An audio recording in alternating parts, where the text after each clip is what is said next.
Cheers, welcome to this episode of Murder in the Middle. In this show we watch every episode of Malcolm in the Middle and determine how exactly Malcolm died. We are of course going off the premise that he's been murdered. Go back to the first one if you haven't caught up. So this episode is about Lois and Hal's anniversary and their preparation for it.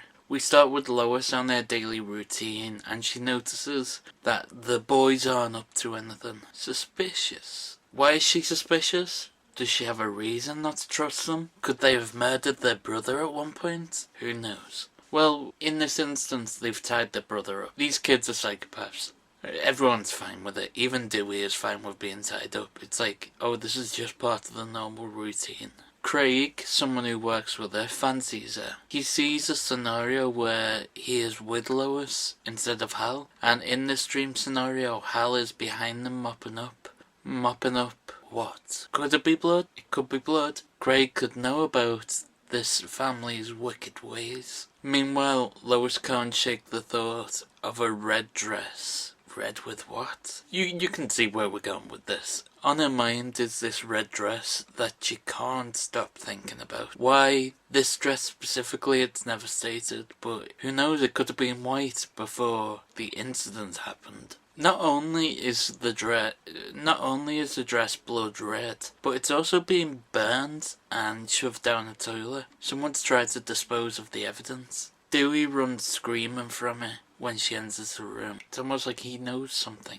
Someone sets the dress on fire, or did it catch fire? In the car from episode 1. Dun dun dun. I don't know. Lois tries to figure out which kid ruined the dress by interrogating them all individually. Malcolm says there's only one person that Mum has been mad at and survived, that being Francis. So it's safe to assume that she'd been mad at Malcolm before. He didn't survive. This is, after all, murder in the middle. She killed him. Lois killed Malcolm. I'm calling it now, she's our new suspect. She plays a song on repeat to try and crack them, to get them to tell her what happened to the dress. It's a bit like Daryl from The Walking Dead when they kept playing, was it Easy Street? What was it? It was in something street, that's where we meet. When they kept playing that song to drive him insane. Lois lays down a sheet and gloves up, almost like she's done this before. She says, say goodbye to a cherished family member. This is all very symbolic. We're seeing through the eyes of the dead Malcolm, his murder and how it went down. We're interrupted by knocking. It's a neighbour. He says it's a little late for screaming. And he specifies that the screaming isn't like the normal screaming, more like killing screaming.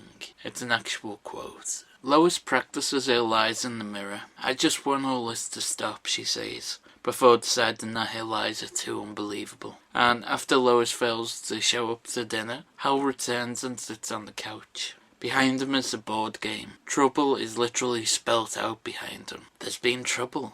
Could she have murdered Malcolm whilst he was at the anniversary dinner? He goes to light his pipe, which causes a fire. Could that be a fire that killed him? We're suspicious of everyone. Guilty until proven innocent in this investigation. One of these people has killed Malcolm. Lois and Hal are looking more like suspects in this episode.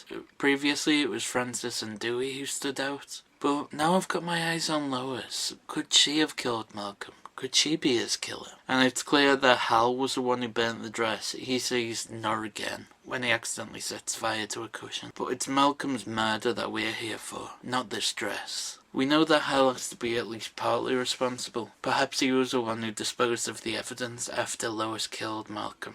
I don't know, but stay tuned for more episodes and we'll get more proof as to who the killer is. So yeah, this episode, it definitely suggested that the whole family has a motive to kill him, and I'm sure as we go on, only more and more suspects are going to come up.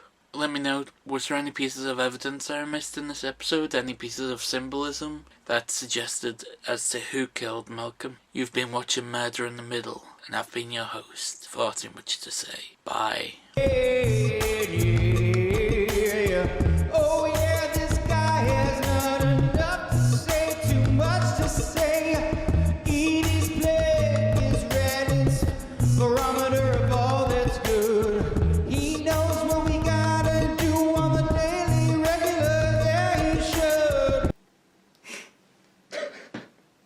spicy like you.